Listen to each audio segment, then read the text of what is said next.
Baik, bismillahirrahmanirrahim. Assalamualaikum warahmatullahi wabarakatuh.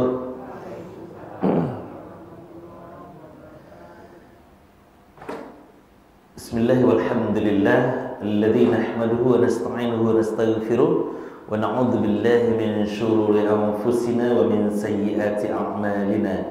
May yahdihillahu fala mudilla lahu wa may yudlilhu fala hadiya lahu. أشهد أن لا إله إلا الله وحده لا شريك له وأشهد أن محمدا عبده ورسوله صلى الله عليه وسلم لا نبي بعده اللهم صل وسلم على محمد وعلى آله وصحبه أجمعين. Fatihah yang kita baca di dalam sholat itu secara khusus sudah disampaikan oleh baginda Rasul sallallahu alaihi wasallam, dan bahkan Allah Subhanahu wa taala menyebut salat itu, Al-Fatihah itu sebagai salat. Jadi kata Allah di dalam hadis kursi yang diriwayatkan oleh Imam Abu Daud itu, qasamtus shalah baini wa baina abdi. Aku bagi salat itu antara aku dengan hambaku. Kan begitu kata Allah. Padahal yang dimaksud salat di situ itu adalah surat Al-Fatihah.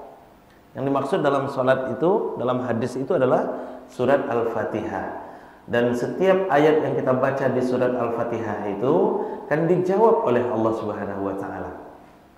Qasamtu shalah baini wa baina abdi wa li abdi ma sa'al. Aku bagi sholat itu antara aku dengan hambaku, dan hambaku nanti akan dapatkan apa yang ia minta. Ketika kita mengucapkan bismillahirrahmanirrahim, lalu di saat kita membaca alhamdulillahirabbil alamin, kata Allah, hamadani abdi, hambaku telah memujiku. Kemudian kita ucapkan ar-rahmanirrahim, dijawab oleh Allah, athna alayya abdi, hambaku kembali memuliakanku. Kemudian kita ucapkan maliki yaumiddin, dijawab oleh Allah, majjadani abdi, hambaku telah mengagungkanku. Lalu kemudian kita baca iyyaka na'budu wa iyyaka nasta'in, kata Allah Subhanahu wa taala, hadza baini wa baina abdi, inilah perjanjian, puncak perjanjian antara aku dengan hambaku. Wali abdi ma sa'al, dan hambaku akan dapatkan apa yang ia inginkan, apa yang ia minta. Lalu kemudian kita baca ihdinas siratal mustaqim, siratal ladzina an'amta 'alaihim ghairil maghdubi 'alaihim waladdallin. Dijawab oleh Allah, inilah permintaan hambaku, dan hambaku akan dapatkan apa yang ia inginkan itu. Nah, itu. Dan itu sudah kita bahas kemarin. Nah, Bapak Ibu, setelah selesai kita baca surah Al-Fatihah, kalau di rakaat pertama, rakaat kedua kita baca, disunnahkan membaca ayat. Kita tidak akan bahas ayat, karena tafsir ayat banyak itu diurai oleh Ustadz kita, Buya Sofyan Hadi.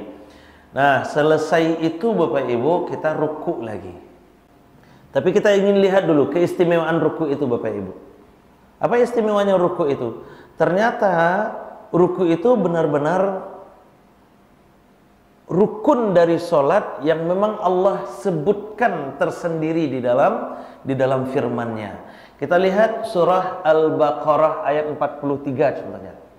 Surah Al-Baqarah ayat 43. Kata Allah Subhanahu wa taala, bismillahirrahmanirrahim. Wa aqimus shalah wa atuz zakah warka'u ma'ar raki'in.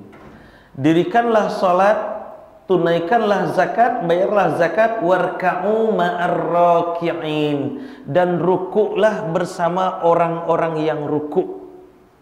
Nah, kenapa Allah sebutkan kalimat rukuk di situ, padahal di atasnya sebelumnya sudah Allah sebut wa aqimus shalah. Bukankah rukuk itu bagian dari salat? Iya. Tapi bako Allah sabui puluh kalimat rukuknya. Ini untuk menunjukkan, disinilah ketinggian balaghah Al-Quran itu. Ini untuk menunjukkan kekhususan ruku itu, keistimewaan ruku itu. Jadi kiranya ruku itu istimewa Bapak Ibu. Ruku itu istimewa. Berarti ada satu rahasia di balik ruku itu ternyata. Nah, dengan melihat ayat ini saja kita bisa melihat, menerka. Pasti awak kebatanya tuh Bapak Ibu. Berarti ada rahasia di balik ruku'. Kalau enggak akan mungkin Allah sebutkan kalimat ruku' tersendiri di situ. Nah, sementara sujud saya Allah sebutkan di situ doa. Ruku' Allah sebutkan. Padahal rukun solat itu banyak. Ada 3 balik. Bako takbir tidak disebutkan, Al-Fatihah tidak disebutkan, kemudian sujud, i'tidal tidak disebutkan. Kenapa hanya ruku' yang disebutkan? Berarti ada sesuatu yang spesial di ruku' itu. Ini yang mungkin tidak tersadari oleh kita selama ini. Nah, itu Bapak Ibu. Itu yang pertama dulu. Jadi ruku' itu sesuatu yang sangat istimewa. Nah, di mana istimewanya ruku' itu? Kita lihat lagi firman Allah surah Al-Fatah ayat yang ke-29. Kata Allah Subhanahu wa taala, Bismillahirrahmanirrahim. Muhammadur Rasulullah walladzina ma'ahu asyidda'u 'alal kuffar ruhama'u bainahum tarahum ruk'an sujada yabtaghuna fadlan minallahi wa ridwana. Surat Al-Fath. Surat Al-Fath ayat yang ke-29. Ayat terakhir itu di surah Al-Fatah itu. Nah, itu disebutkan lagi oleh Allah, tapi digandeng dengan kalimat sujud. Tarahum ruk'an sujada. Mereka terlihat ruku' dan sujud. Nah, kita lihat Bapak Ibu. Dalam ruku' tadi apa baca Bapak Ibu? Subhana rabbiyal azimi wa bihamdi. Sebenarnya ada beberapa riwayat bacaan ruku' itu. Ada di dalam riwayat Abu Daud, beliau ketika ruku', Rasulullah ketika ruku' hanya membaca Subhana rabbiyal azim, Subhana rabbiyal azim, Subhana rabbiyal azim. Di riwayat yang lain itu yang kita baca Subhana rabbiyal azimi wa bihamdi. Di hadis Al-Bukhari Rasul baca Subhanakallahumma wa bihamdika Allahumma ighfirli. Nah, kalau kita baca pula penjelasan di kitab Sifat Ibadah Nabi Muhammad bin Shalih Al-Utsaimin, ternyata ada perbedaan Bapak Ibu, ada perbedaan. Jadi Nabi itu kalau beliau sholat siang, kan standar bedanya sholat siang dan sholat malam. Di tahiyat dulu sholat siang dan sholat malam. Kalau di iftitah, kalau sholat siang Nabi doa iftitahnya Allahumma ba'id. Kalau sholat malam doa iftitahnya wajjahtu. Ternyata di ruku' juga berbeda Bapak Ibu. Di ruku' juga berbeda. Doa iftitah Nabi kalau di sholat siang Subhanakallahumma rabbana wa bihamdika Allahumma ighfirli. Di sholat malam beliau lebih suka membaca Subhana rabbiyal azim, atau disempurnakan Subhana rabbiyal azimi wa bihamdi. Nanti di perjalanan kalau beliau sholat safar, apalagi kalau sholatnya di jamak, di qasar, beliau singkat saja Subhanallah, Subhanallah. Itu saja. Subhanallah, Subhanallah. Nah, barangkali baca bacaan ruku itu terserah, tidak dibatasi. Walaupun kalau di kitab, di buku Ustaz Abdul Somad itu dibatasi tuh.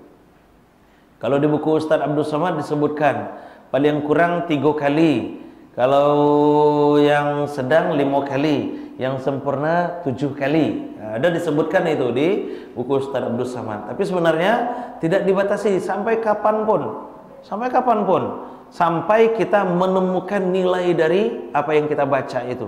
Itu sebenarnya tuh Bapak Ibu. Sampai kita menemukan nilai dari apa yang kita baca. Sama kayak kita zikir setelah sholat. Karena wak berzikir tuh Subhanallah, Subhanallah, Alhamdulillah, Alhamdulillah, Allahu Akbar, Allahu Akbar. Kan ada yang membatasi 33 kali. Walaupun memang benar ada hadisnya, tapi sebenarnya Bapak Ibu, ini bukan hanya bicara masalah kuantitas. Bukan hanya bicara masalah kuantitas, tapi kita melihat kualitas dari apa yang kita baca itu. Ketika kita membaca ketika kita membaca sampai 33 kali, kok nyampang alunjo ditemukan nilai dari dibalik apa yang kita baca itu, nah itu yalah malarui namanya tuh. Lah 33 kali dibaca Allahu Akbar, Allahu Akbar, Allahu Akbar. Alunjo tunduk hati awak lai, alunjo sadar awak kalau Allah itulah yang maha besar. Lah 33 kali awak baca Subhanallah, Subhanallah, Subhanallah. Alunjo tunduk hati awak kalau Allah lah yang maha suci. kemudian 33 kali lo baca alhamdulillah, alhamdulillah, masih mengambil juga bagian pujian itu untuk kita, itu yo yang malari namanya tuh. Nah, jadi di dalam ruku, kembali ke ruku juga seperti itu. Juga seperti itu. Nah, jadi terserah kita mau baca berapa kali. Terserah kita mau baca berapa kali. Silakan baca subhanallah, subhanallah. Kalau ingin mencontoh Nabi, kita merujuk apa yang disampaikan oleh Muhammad bin Shalih Al-Utsaimin. Kalau dalam salat safar, beliau singkat-singkat saja. Yang pendek-pendek saja, tidak panjang-panjang doh Bapak Ibu.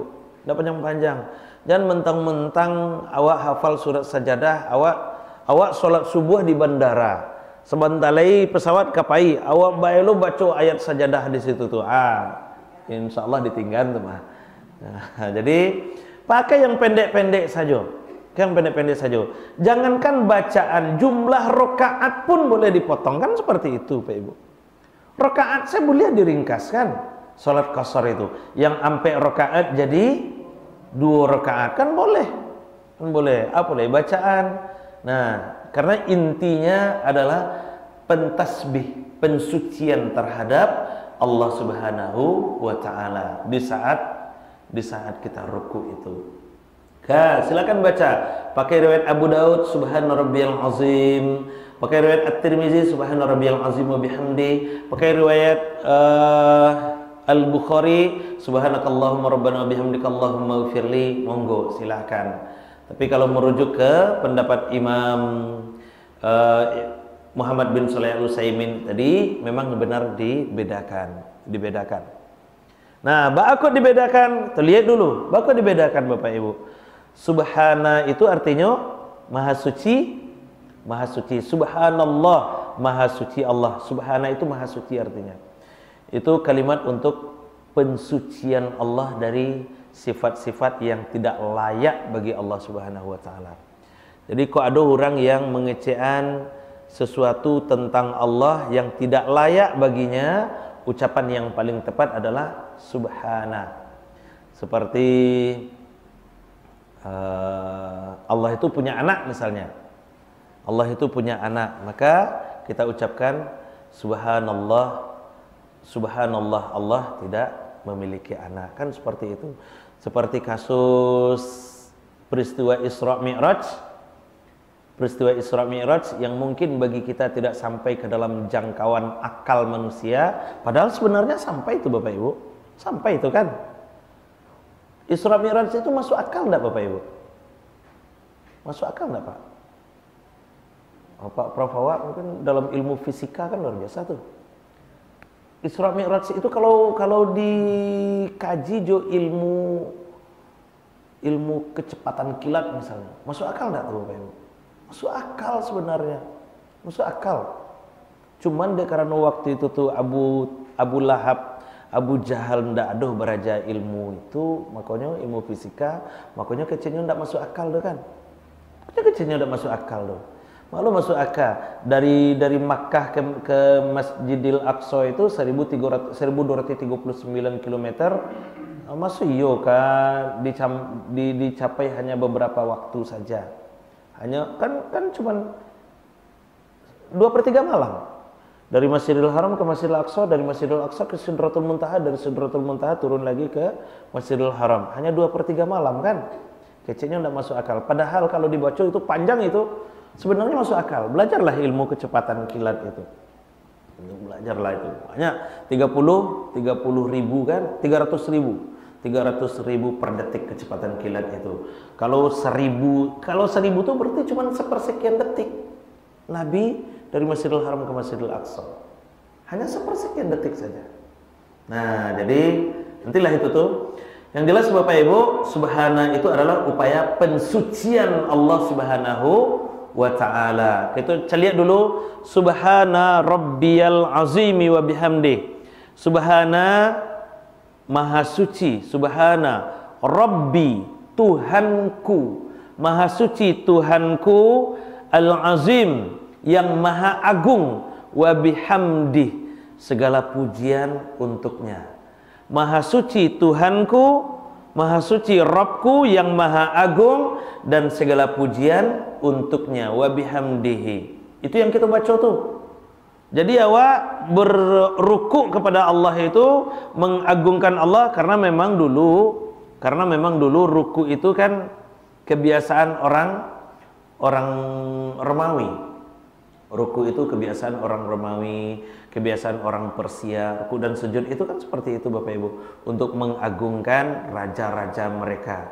Lalu muncul Islam, maka kesempurnaan di dalam Islam, siapa yang harus diagungkan? Hanya Allah Subhanahu wa taala. Maka di dalam Islam ruku hanya diajarkan kepada Allah saja. Jadi kau orang ndak ada ruku-rukuan loh. Kau orang ke makhluk ndak ada ruku-rukuan, ndak ada sujud-sujudan. Nah, makanya ruku itu dibaca upaya pensucian Allah, pengagungan Allah.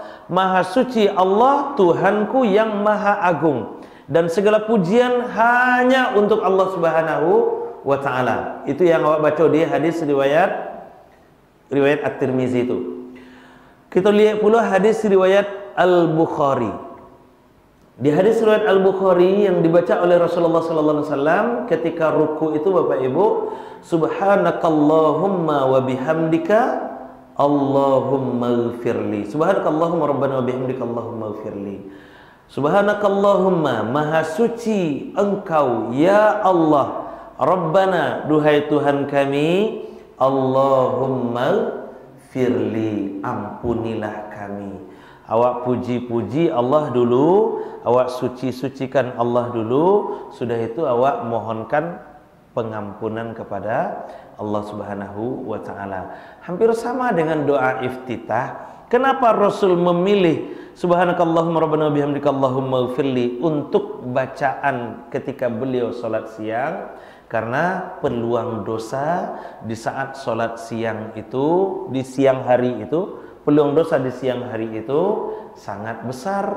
Makanya diselipkan juga mohon ampun di situ. Diselipkan juga mohon ampun di situ. Di saat doa iftitah kita sudah mohon ampun kepada Allah, kemudian baca ayat itu memang dikhususkan, tidak bisa dirubah-rubah. Maka di saat ruku Rasul ajarkan lagi mohon ampun lagi kepada Allah. Makanya di saat salat siang itu Rasul lebih memilih subhanakallahumma rabbana wa bihamdika Allahumma ighfirli. Maha suci Engkau ya Allah, subhanakallahumma rabbana, wa duhai Tuhan kami, maha suci Engkau ya Allah ya Tuhan kami, Allahumma ighfirli, ampunilah dosaku. Kan itu artinya tuh, ampunilah dosaku. Nah Bapak Ibu, kita kembali lagi ke surat Al-Fatah ayat yang ke-29. Apa kata Allah? Bismillahirrahmanirrahim. Muhammadur Rasulullah walladzina ma'ahu asyidda'u 'alal kuffar. Muhammad itu adalah Rasul Allah dan orang-orang yang bersamanya, pengikut Muhammad itu. Asyidda'u 'alal kuffar adalah orang-orang yang tegas terhadap orang kafir. Tapi kita tidak akan bahas ini di sekarang. Ini harusnya dibahas kemarin waktu Maulid Nabi. Ruhama ubainahum, pengikut Muhammad itu saling berkasih sayang di antara mereka. Makanya kalau sesama umat Nabi Muhammad ndak ada yang bacakak jo tetangga. Itu yang ngaco awak ulang-ulang kan. Awak mengaku umat Nabi Muhammad, tetangga awak umat Nabi Muhammad, masa iya awak musuhi juga? Masa iya awak musuhi juga? Ndak masuk akal tuh Bapak Ibu. Ndak masuk akal. Nah, jadi kayak itu. Umat Nabi Muhammad itu tidak pernah bercakap dengan saudaranya. Ada perang saudara do. Tapi kita prihatin Bapak Ibu. Tadi baru kita menerima informasi ada anak yang tega membunuh ibu kandungnya sendiri. Sudah dapat Ibu beritanya, Pak Ibu? Halo dong. Baru tadi beritanya tersebar. Itu di daerah kita. Nah, nanti diedit Bang yang ini Bang. Nah, itu di daerah kita, di Alahan Panjang. Ya, Alahan Panjang. Baru kemarin kasusnya itu sudah ditangkap polisi. Pelakunya anak kandungnya sendiri kan. Itu luar biasa Bapak Ibu. Dulu pernah juga terjadi di yang menggergaji ibunya. Lihat kenal. Enggak tahu jodoh. Waduh, ketinggalan informasi lama tuh sekitar tahun 2002-an tuh. Sekitar tahun 2002 itulah lama lah, 20 tahun yang lalu. Waktu itu masih jadi garin baru. Kejadiannya di Parak Kerambi ya, di belakang BPD Parak Kerambi ya. Belakang BPD yang di Muko PA. Di situ kejadiannya dulu kan. Aduh, anak yang berani menggergaji ibunya kan. Ibunya bergergaji. Itu luar biasa. Ada lo yang di dekat sampai tinggalmu dulu tuh. Ayah minta motor, masih SMA waktu itu, minta motor ke ayahnya. Ndak nyagi deh ayahnya dong. Ayahnya tukang minyak keliling. Tukang jual minyak tanah waktu itu. Minyak tanah, jual minyak keliling. Akhir apa yang nyokar rajonyo? Nyo ambil minyak ayahnya tuh, nyo siraman ke sekeliling rumahnya. Kalau ndak ayah balian, mau ndak membakar rumahku. Bara bagaknya manusia tuh. Yang terbaru yang tadi terjadi kasusnya. Itu yang pelakunya sudah 45 kalau nggak salah, 45 tahun. Luar biasa, mengerikan sekali Bapak Ibu. Kalau cakak dun sana, cakak jo saudara itu masih lumayan lah tuh. Masih ada juga lah apanya. Iku orang tua kandung. Orang tua kandung, ya Allah ya Karim. Orang tua kandung ya ndak ada yang bisa disabui lero kalau lah itu nanti jadi kan. Allahu Akbar. Nah, jadi Bapak Ibu, umat Nabi Muhammad itu ndak akan pernah melakukan itu. Ndak akan pernah melakukan itu. Kalau dia benar-benar sholat dan benar dalam sholatnya, ndak akan pernah itu terjadi. Berarti ada masalah tuh. Ada masalah itu Bapak Ibu. Nah itu. Nah jadi kita kembali lagi. Umat Nabi Muhammad itu ruhama ubainahum. Mereka saling berkasih sayang. Tarohum ruk'an sujada. Allah sebutkan di situ dengan 2 rukun saja. Salat itu dengan 2 rukun saja. Ruku dan sujud. Umat Nabi Muhammad itu intinya itu. Umat Nabi Muhammad itu selalu menjaga salat. Itu intinya.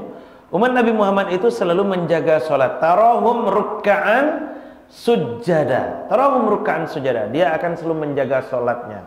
Nah, hebatnya Bapak Ibu, kan Allah sebutkan 2 rukun saja di situ, ruku dan sujud. Kaitannya dengan apa? Ketika kita benar ruku kita, ketika benar sujud kita, nanti sujud kita akan bahas ulang lagi, kita bahas lanjut lagi lebih detail lagi.